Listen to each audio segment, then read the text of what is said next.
네, 하나님 말씀입니다. 마태복음 14장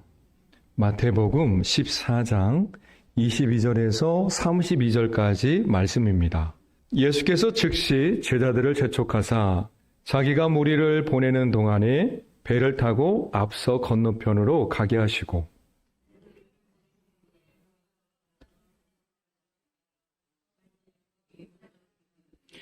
배가 이미 육지에서 술이나 떠나서 바람이 거스림으로 물결로 말미암아 고난을 당하더라.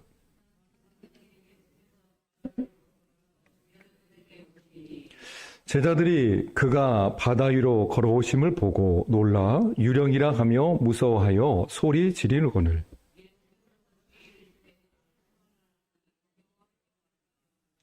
베드로가 대답하여 이르되 주여 만일 주님이시거든 나를 명하사 물 위로 오라 하소서 하니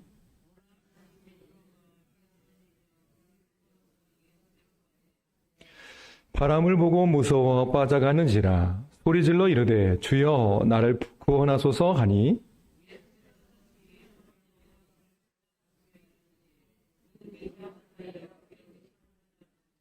함께요. 배에 함께 오름에 바람이 그치는지라. 아멘. 예수님은요, 떡 5개와 물고기 2마리를 가지고 많은 사람들을 배가 부르도록 먹이셨죠.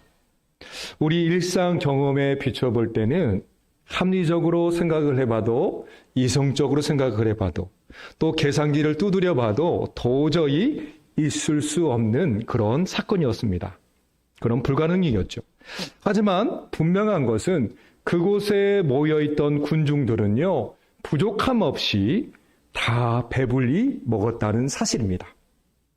이뿐만 아니라 먹고도 남은 조각들이 12바구니나 되었다고 성경은 기록하고 있습니다. 여기에서 남은 조각들이라고 표현하고 있는데요. 사실은 이 표현을 보면 이 군중들이 먹고 먹다가 남아있는 그런 찌꺼기, 그런 부스러기가 아니라 그 의미를 보면 이렇습니다. 그들을 먹이기 위해서 이미 따로 떼어놓은 손대지 않은 것들이죠. 바로 남아있던 것의, 남은 조각의 의미는 떼어놓은 그 떡들이잖아요. 이런 먹을 것이잖아요. 이것을 표현하고 있습니다. 그러므로 이 표현을 볼 때 이 모든 사람들이 배불리 먹었다?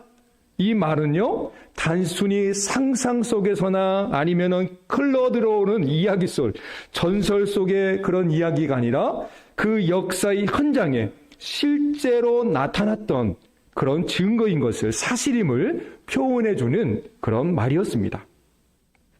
이 떡 5개와 물고기 2마리로 5,000명을 먹이신 후에 예수님은요, 제자들을요, 재촉하여서 먼저 배에 태워 갈릴리 바다 건너편으로 보내죠. 군중들을 배부르게 먹이신 후 예수님은 지체하지 않으시고 이처럼 제자들과 주변에 모여있던 많은 군중들을 강제적으로 해산을 시켰던 겁니다. 왜냐하면 모여든 군중들이요, 어떠한 생각을 가졌냐면 예수님의 뜻과는 상관없이 바로 억지로 예수님을 세상의 임금으로 세우려고 삼고자 했습니다. 군중들은 오병이의 놀라운 이적을 체험했습니다. 그리고 예언된 선지자, 메시아, 그리스도가 드디어 나타났구나라고 하면서 좋아했죠. 드디어 나타났으니 이제는 우리는 고생 끝, 행복 시작이라고 생각했습니다. 그래서 너도 나도 할 것 없이 예수님을 임금으로 세우려고 했죠. 군중들과 제자들은요, 고난을 받으며 십자가에서 목숨까지 내어줌으로써 이 땅의 모든 사람을 구원하기 위해서 오신 그 메시아의 사역을 알지 못했습니다. 예수님은 말씀해 주시지만 받아들이지 못하죠. 그러기에 예수님은요, 제자들이 군중 속에서 혼란을 겪을 것을 미리 하셨습니다. 그래서 서둘러서 제자들을요, 무리들과 이렇게 격리를 시키죠. 예수님은 이렇게 하시고서는요, 이 무리들을 피해서 따로 한적한 곳으로 가십니다. 그리고 홀로 기도하시죠.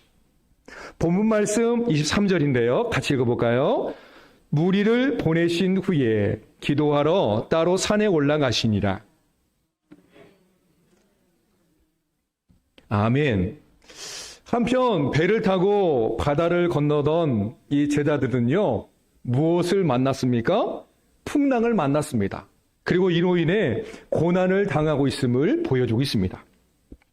이미 배는요, 육지에서 멀리 떨어져 가지고 바다 한가운데 있는 상황이었습니다. 이때가 밤 사경이었습니다. 밤 사경은요, 오늘 이렇게 우리 시간을 표현해 볼 때 새벽 3시에서 6시까지 이르는 그 시간을 표현하고 있는데요. 제자들은요, 쉴 새 없이 그 시간 동안 계속해서 밀려오는 높은 파도, 생명을 위협할 정도의 그런 파도였습니다. 이런 파도로 인하여서 고난의 현장에 있었음을 보여주고 있었고요. 또 어찌할 줄 몰라 하고 있었음을 보여주고 있습니다. 근데 그 시간에 예수님은요, 아주 특별한 방법으로 그 고난의 현장을 찾아갑니다. 어떻게 가셨죠? 물 위를 걸어서 갑니다.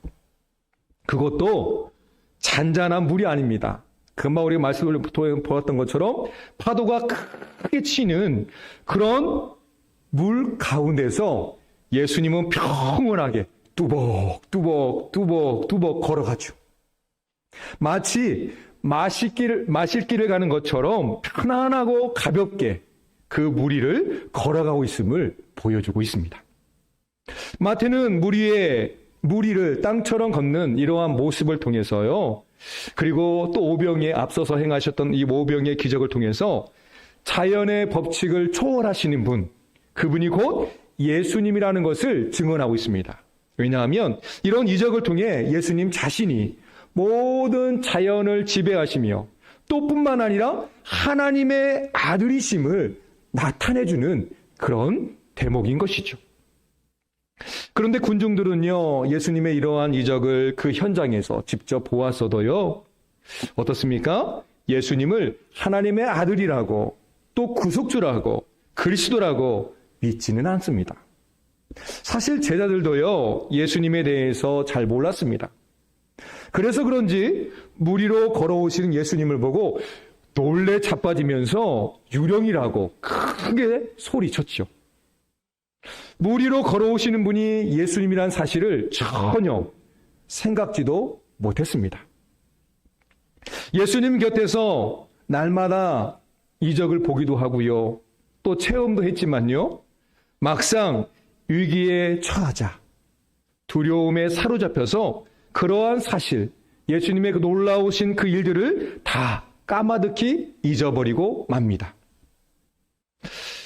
밤 사경, 곧 새벽 시간에 물 위를 걸으시는 예수님 보고서 유령으로 착각하여 제자들은 두려워서 벌벌 떨었죠. 예수님이 오병이어로 5,000명을 먹이신 이적을 조금 전에 목격했음에도 설마 예수님이 물 위를 걷는다고 이렇게 생각하지 못했죠. 그래서 유령이라고 한 것입니다. 예수님은 먼저 제자를 향해서 평안을 주시고요, 또 그 마음에 평정심을 되찾게 하셨습니다. 예수님은 제자들에게 안심하라, 내니 두려워하지 말라라고 이렇게 말씀을 주시죠. 우리 27절 말씀인데요, 또 같이 읽어보겠습니다. 예수께서 즉시 이르시되 안심하라, 나니 두려워하지 말라. 안심하라라는 뜻을 살펴보면 이렇습니다.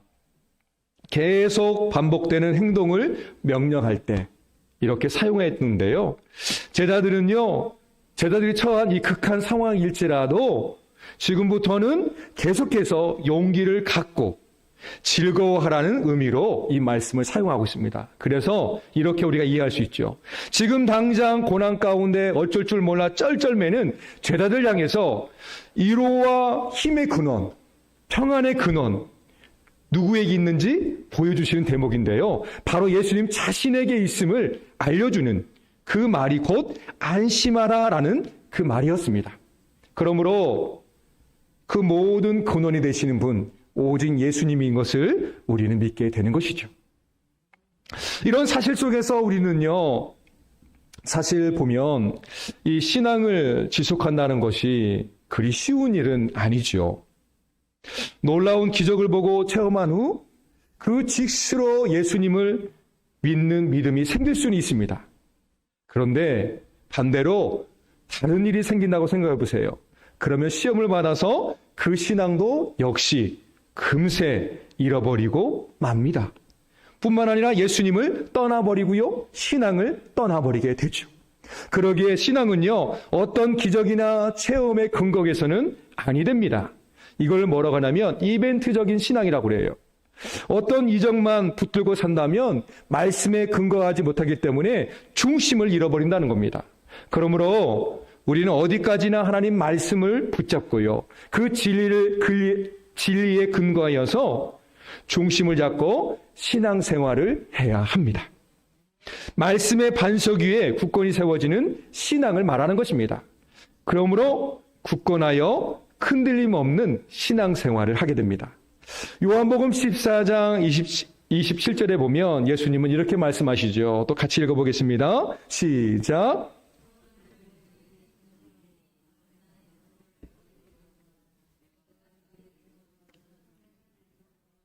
아니라 너희는 마음에 근심하지도 말고 두려워하지도 말라. 아멘. 이와 같은 평안의 근원은요, 오직 예수님을 믿을 때 또 얻을 수 있는 평안입니다. 이 세상에서는요, 결코 얻을 수 없죠. 예수님을 떠난 삶은 두려움에 잠기게 됩니다. 세상에서 얻게 되는 평안은요, 잠시 잠깐이죠. 일시적인 안심을 가져다 주기는 합니다. 하지만 유장된 평안이고요, 뿐만 아니라 불안한 모습 속에서 살 수밖에 없습니다. 그래서 세상의 풍파로 휘몰아쳐오는 이런 상황 속에서 우리가 붙들 수 있는 것은 오직 예수님밖에 없음을 말해주는 그런 대목인 것입니다. 사랑하는 성도 여러분, 우리가 이것을 보고 믿을 때 우리는 물속에서 허우적거리며 살고 있지만 우리를 향하여서 손 내미시는 그 예수님을 바라볼 수 있습니다. 이러한 가운데 있는 우리를 살아계신 예수 그리스도께서요, 불안과 두려움에 떨고 있는 우리를 찾아오셨고요, 또 뿐만 아니라 이렇게 말씀하십니다. 나야 나 두려워할 거 없어 라고 말씀해 주시죠. 나야 나라고 말씀해 주시는 겁니다. 구원의 손을 내밀어 주시는 우리 예수님을 통하여 우리는 그 두려움의 밑바닥에 깔려있는, 그리고 허우적거리는 우리 인생이 다시 한번 물 위로, 그리고 그 물 위를 걷는 삶을 살게 됩니다. 모든 사람이 물 가운데 있기에 위태합니다. 같은 처지에 있어요. 그래서 물 위로 둥실둥실 떠다니는 사람은 아무도 없다는 거예요. 다시 말하면 죄 가운데 있는 모든 사람을 보여주고 있습니다. 그리고 뿐만 아니라 죄로 인하여서 우리의 모든 것이 묶여 있음을 말해주고 있는 그런 사실이죠. 그러므로 분명한 사실은요, 무엇입니까? 물 위의 삶과 물 아래의 삶, 구분짓기는 참 어려워요. 그러나 분명한 구분점이 있다는 거예요. 무엇입니까? 바로 예수님을 바라볼 때, 바로 예수님으로 인하여서 분명해지는 구분점이 생긴다는 거예요. 그렇다면 베드로는요, 어떻게 물 위를 걸어서 예수님께 갈 수 있었을까요? 그것은 다름 아닌 예수님이 자신과 함께 한다는 그런 믿음으로만 가능했습니다. 제자들이 가졌던 이 두려움과 절망은요, 예수님이 자기들과 함께 계시지 않는다는 것에서 비롯되었습니다. 한때 두려움 속에서 이 쌍둥이 형을 피해 멀리 도망쳤던 그런 존재가 있었죠. 그런 사람이 있었죠. 바로 누구였습니까? 그렇죠. 바로 야곱이었습니다. 이 빈들에서 돌을 베개 삼아 잠을 자고 있던 이 야곱. 꿈속에서 하나님을 만나게 됩니다. 그런데 이 사건을 보면요, 아주 놀라운 게 있습니다. 야곱은요, 사실 지금 하나님이 나와 함께 하지 않는다라는 그런 불안감 때문에 매우 무서워했습니다. 그래서 하루하루가 마치 두려움 가운데 있는 그런 삶이었어요. 그런데 꿈속에서 하나님을 만나게 되잖아요. 그럴 때 완전히 확 바뀌게 됩니다. 무엇입니까? 아, 그렇구나. 하나님이 나와 함께 하시는구나. 아버지와 했던 약속, 할아버지와 하셨던 그 약속이 나에게도 동일하게 임하는구나 라는 것을 믿게 되었죠. 그래서 야곱은요, 그 힘든 인생 여정 속에서 하나님의 약속을 기억하면서 살아갔습니다. 그래서 그 두려움들을 모두 이겨냈지요. 그리고 파란만장한 풍파 속에서 복의 여정을 개척해 나갔습니다. 또 엠마오를 향하던 두 제자는 어떻습니까? 예수님께서 십자가에 죽으신 것만 보고 절망과 허무 가운데 그리고 두려움 가운데 이 엠마오를 향해서 이 두 제자가 내려가고 있었죠. 그런데 그때 부활하신 예수님이 그 제자들을 만나 주십니다. 그리고 위로하셨죠. 예수님이 함께 하신다는 것을 믿게 되었습니다. 그리고 그들은요, 두려움을 물리치고요, 그 즉시로 예루살렘으로 다시 돌아가서요, 예수님이 죽었다가 살아나셨다는 것, 그 부활하신 내용들을 자신 있게 전하게 되었습니다. 하나님께서는요, 당신의 형상대로 사람을 만드셨습니다. 그리고 하나님은요, 모든 만물을 선하게 창조하셨죠. 하지만 사람이요, 하나님의 품을 떠나 죄 가운데 거하게 되었습니다. 사람이 범죄하고 하나님을 떠나게 되었으나 하나님께서는요, 예수님을 이 땅에 보내주셨죠. 예수님은 우리의 죄를 위해 십자가에 죽으셨고요. 또 그래서 우리 죄가 용서함을 받았습니다. 또한 성령님을 보내셔서 우리와 언제나 함께 하신다고 이렇게 말씀해 주십니다. 그러므로 진정한 화평이 우리 안에 있는 것이죠. 성삼위 하나님께서 우리와 함께 하실 때 우리는요, 물 위를 걷게 됩니다.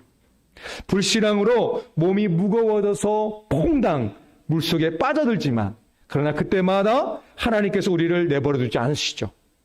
어떻습니까? 우리가 동행하심으로 우리에게 손을 내밀어 주십니다. 그리고 우리를 그 속에서, 물속에서 건져내십니다. 베드로는 어떻게 물 위를 걸어서 예수님께 갈 수 있었을까요? 예수님의 말씀을 따라 행동했기에 가능했습니다. 급한 성격의 베드로는요, 자기 생각대로 경솔하게 물속에 막 뛰어들 수도 있었겠죠. 그런데 이때만큼은 예수님의 명령 없이는 한 발짝도 움직이지 않았습니다. 그래서 예수님의 말씀과 명령에 따라서만 행동을 했을 때 어떻습니까? 물 위를 걷게 되었습니다. 다른 제자들은요, 생각해보면 파도도 그치고 배가 흔들리기에 예수님이 빨리 배 안으로 오시기만을 기대했을지도 몰라요. 그런데 유독 베드로만큼은 굳이 예수님께 가고자 했습니다.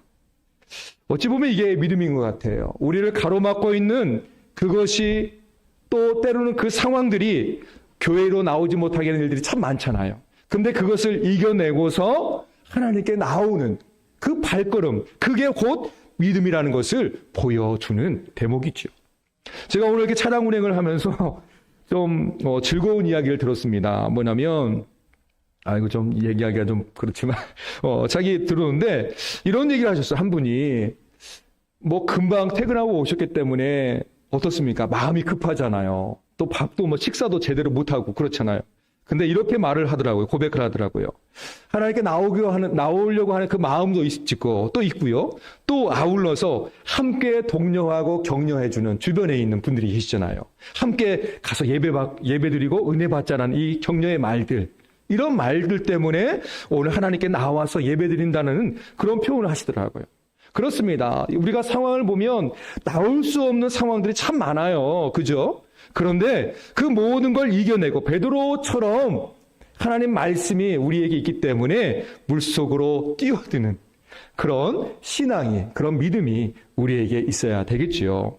우리 28절 말씀을 같이 읽어볼까요? 28절입니다. 같이 읽습니다.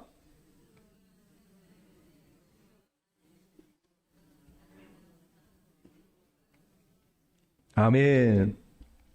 예수님의 말씀에 대한 확신과 순종이 있었기에 베드로는요, 풍파가 치는 그 물속으로 감히 뛰어듭니다. 그리고 물 위를 걸어가죠. 만일 주님이시거든 이라는 말을 보면 베드로가 마치 의심하고 있는 것처럼 이렇게 우리가 생각할 수 있어요. 하지만 그렇지 않습니다. 그 바로 앞에 주여라는 말이 분명히 기록되고 있습니다. 이 말은 뭐냐면 만일 주님이시거든 이렇게 의심하는 것이 아니라 주여라는 말씀이 기록되어 있고 이렇게 이거 상황 가운데 보면 이렇습니다. 전혀 의심하는 것이 아니라 확실하게 물 위를 걷고 있는 존재가 예수님이라는 사실을 알았다는 거예요. 믿었다는 거예요. 그러므로 주여 주님이시거든 나를 명하사 물 위를 걷게 해주세요 라고 이렇게 말하고 있는 거죠. 다만 예상치 못했던 이 베드로가 너무너무 놀라가지고 이 놀라운 광경이잖아요. 그래서 만일 주님이시거든 이라고 이렇게 말할 수도 있다라고 이렇게 해석할 수도 있죠. 그러나 중요한 것은 어떻습니까? 물 위를 걸어오고 있는 분이 확실하게 주님이라는 것을 믿었다는 거예요. 그래서 베드로는요, 예수께서 물 위로 오라고, 예수님께로 오라고 이렇게 말씀만 해주시면 자신도 능히 물 위를 걸을 수 있다고 확신했죠. 이것이 믿음이라고 봅니다.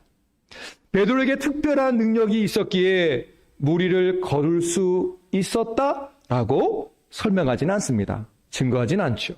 베드로에게 어떠한 특별한 능력, 이 손톱만큼이라도 있었기에 물 위를 걸은 것이 아님을 분명히 말해주고 있는데요. 그 말씀이 바로 이와 같습니다. 마태는요, 26절에 보면 바다 위를 걸으시는 예수님에 대해서 말씀하고 있어요. 바다 위라고 표현하고 있고요.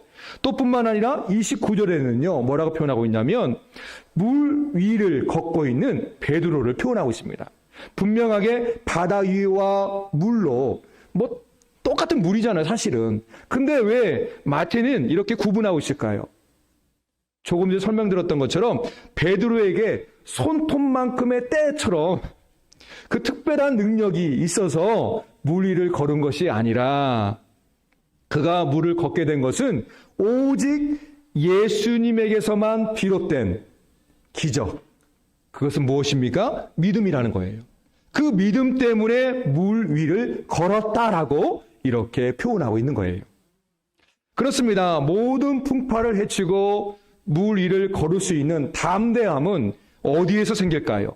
어떠한 특별한 훈련이 필요할까요? 아니면 어떤 능력이 있어서 그런 일을 가능할까요? 전혀 아니라는 겁니다. 말씀을 붙잡고 살 때 우리는 이 물 위를 걷고 있는 것처럼 이 시대를 살고 있잖아요. 그런데 우리는 말씀을 붙잡고 예수님을 향해 나갈 때 전진해 나갈 수 있습니다. 그리고 우리의 삶이 개척되어 갑니다. 그렇습니다. 베드로는요, 어떻게 물 위를 걸어서 예수님께 갈 수 있었을까요? 그것은요, 예수님만 바라보고 나아갈 때 가능했다는 겁니다.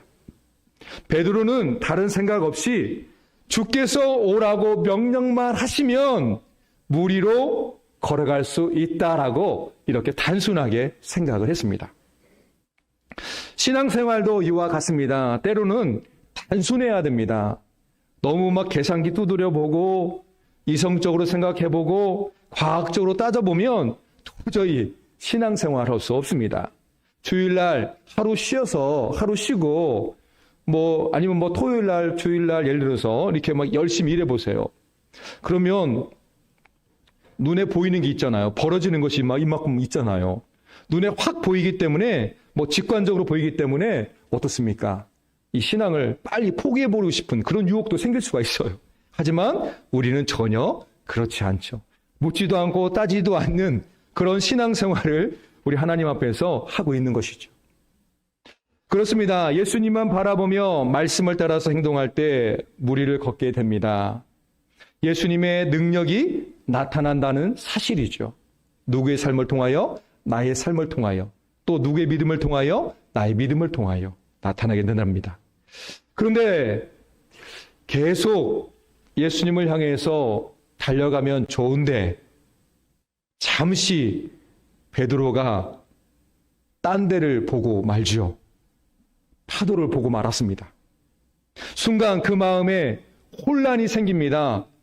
크게 몰아치는 파도에 그만 휩쓸려 버릴 것 같았죠. 그래서 두려움이라는 무게가 예수님으로 가득 차 있을 때는 마치 몸이 가벼워져서 물 위를 떠다녔지만 이 두려움이 생기게 되니까 어떻습니까? 이 죄라는 두려움이 그와 같은 거예요. 두려움이 생기니까 어떻습니까?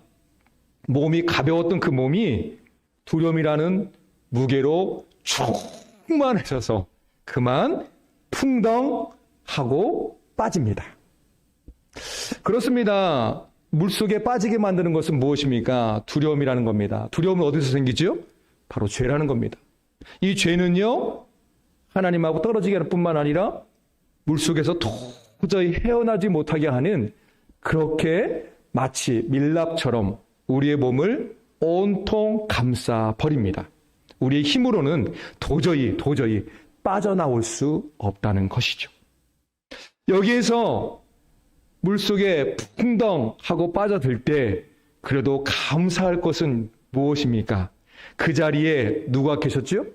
그리고 그죠, 예수님이었죠. 또 예수님의 모습을 잠깐 보면 어떻습니까? 만약에 헤엄쳐서 온다면 그래도 이 파도를 헤엄쳐서 와야 되기 때문에 얼마나 힘드시겠어요. 그죠? 이 상황을 잠깐 우리가 생각해 본다면.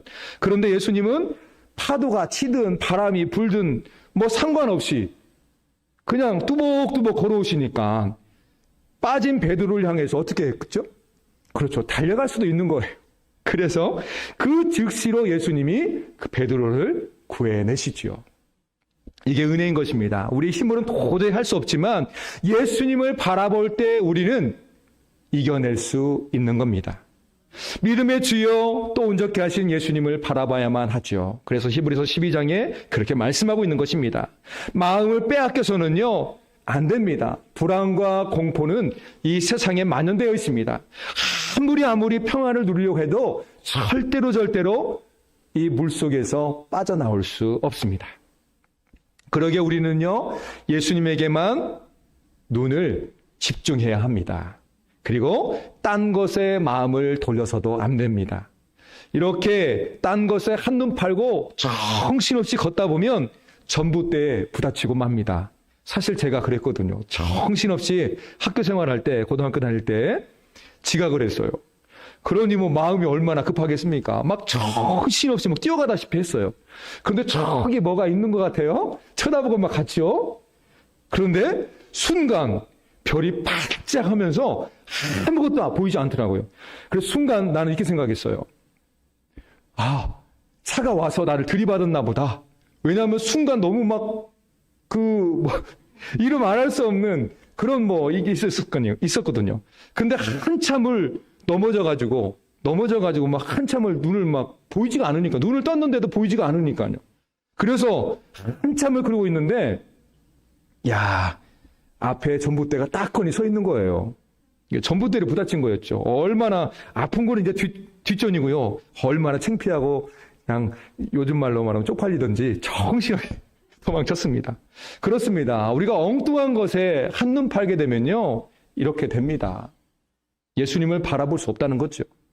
그러므로 우리는 예수님만 바라봐야 됩니다. 예수님 안에 진리가 있고요, 예수님 안에 생명이 있고요, 예수님 안에 평안이 있기 때문에 그렇습니다. 우리 요한복음 14장 6절 말씀을 같이 읽어볼까요? 14장 6절입니다. 같이 읽습니다. 시작.